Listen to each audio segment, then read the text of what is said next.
Hi, so I'm going to make a small tutorial about how to use pebeo products because a lot of them that I've been seeing online seem to lack some minutes. So this might end up being quite long, and I am sorry in advance because I've never made a video before.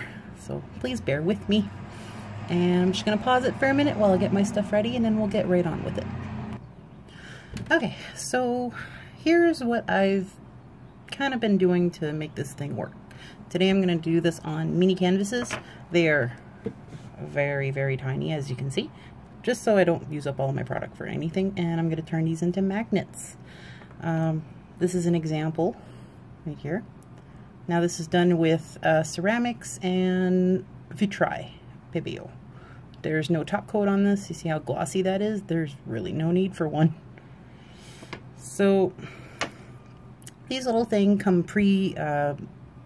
ready to work with, basically. So they're pre-gessoed, but before I start making this video, I actually prepared this one, and I put some of this stuff on there, a very, very light layer, just to make sure that the canvas was ready to go. And of course, this is not something you need to do, but it's something that I just do for fun.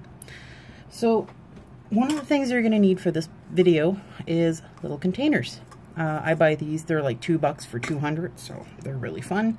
So I've been going to be using Lightening medium, and for my vitrails I'm going to be using apple green and lemon yellow, along with some prism Carabbean blue and a little bit of ceramic black. So I'm just going to pause again for a second. Alright, so step one, basically, take your little container, open up your color. Very, very nice. Love these. So I just use like the tip of an old brush. Give it a good shake, make sure everything's fine. I'm going to use the same one to like stir, so I'm not even going to bother wiping the excess off of this one.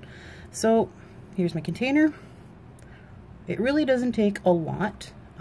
This is about 0.5 mils, give or take, if you take like a dog syringe or cat syringe, whatever. And I'm just going to use one of these. So I'm going to go in with my lemon yellow.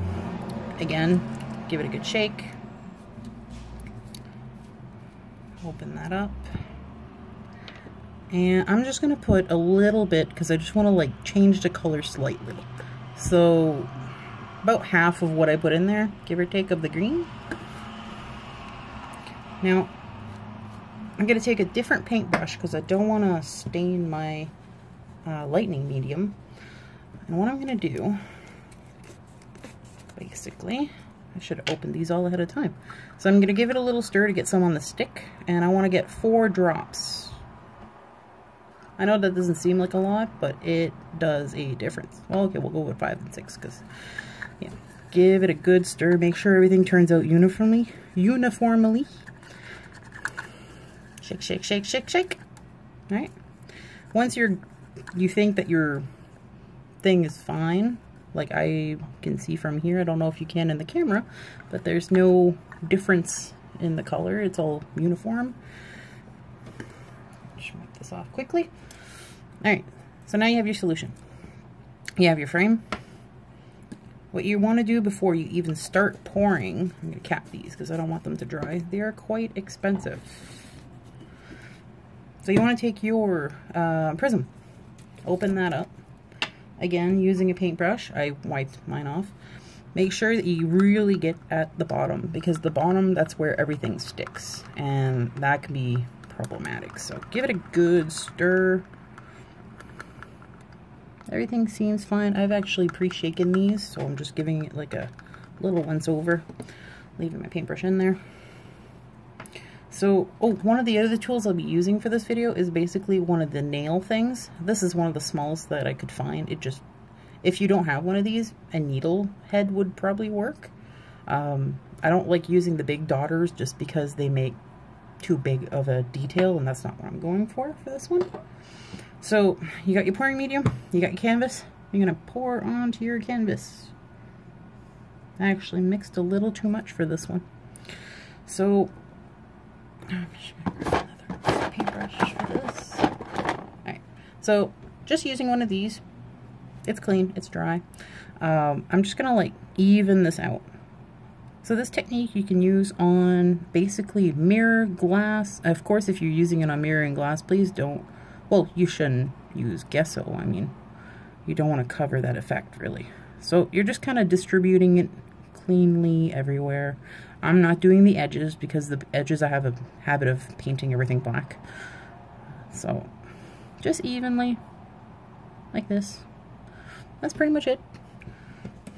Now, with canvas, they do tend to pool in the middle if there's like a dent. So if it's not something you want, what I can do is just press underneath slightly and it'll even out. Like that. So, now that this is nice and shaken, what you can do, I always leave some on my paint brush. That seems like a good amount. I'm just gonna go right in there. I don't know if you want to go for details or what, but I am really into swirls right now. So I'm just going to do this and see what happens. You can't really guarantee these effects. I mean, that's kind of the fun. Now, once it's poured, this is basically what it looks like. This is without effect. Look at it nice and closely. Pretty cool, pretty cool. You can smudge it around if you want. I'm not going to. I just want the plain effect. So I'm going to cap that off. And I'm going to go in with my ceramics black. So basically my ceramics black, I'm just using to add a little bit of detail. I mean, I've shaken this up, so I'm just going in with my tiny daughter. Actually, I'm going to use the cap. So just swirl in, just, you know, a little bit on the tip, and I'm just gonna do some swirls, because, you know, swirls. I put spirals in pretty much all of my paintings, so I don't know if you could have seen that. I think my hand was in the way, but you see how that black just kind of spreads, so you really don't need a lot. You can just do this. There.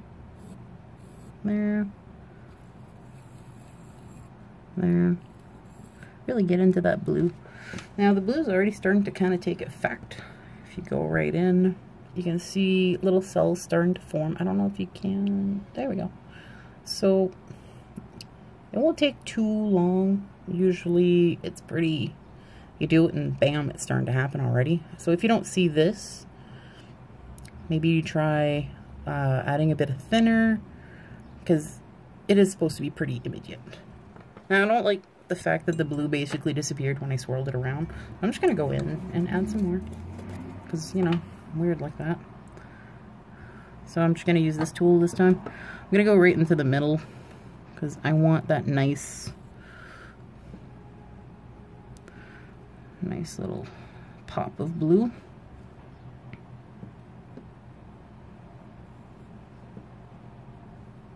There we go. That's kind of cool. I'm going to leave it like this. I kind of like that. So, I'm going to pause for now because we're already at 8 minutes and I really don't want to make this video too long. I'm just going to show you guys what it looks like before. So, it's pretty simple. I'm going to pause it and I'm going to time how long it takes for the cells to actually start taking place. You know what, actually, I'm going to add one more little thing to this because I think it would look pretty neat. And that's the fun thing about these paintings. You always start to see things into your next project and you're like, oh my gosh, I want to try this. I want to try this. So I'm putting just like dots of yellow in the very center. See if it's going to, like, I don't know, move a little more. That blue really disappeared fast, but the cells are forming. I'm going to show you guys. I don't even think I'll need to pause. So, this is basically it.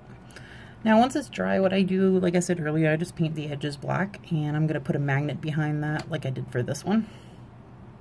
And then I can stick it on my fridge. This is something else that you can do, and this is where I got the colors for. I put mine in a pendant, so there we go. This is actually a half-done project. This is gonna be probably Zelda themed, and yeah. I hope this helps. I don't think I skipped any steps really. It's always best, I find, to put prism over vitrail. So maybe if you don't want the vitrail look, to try using, like for this one I used Caribbean blue. There is blues with vitrail that you can make, and it just makes the paint easier to move around really. Like look at all these cells, like they're changing as we're talking, so it really shouldn't take that long to form. But yeah, hope this helped. Let me know. Bye.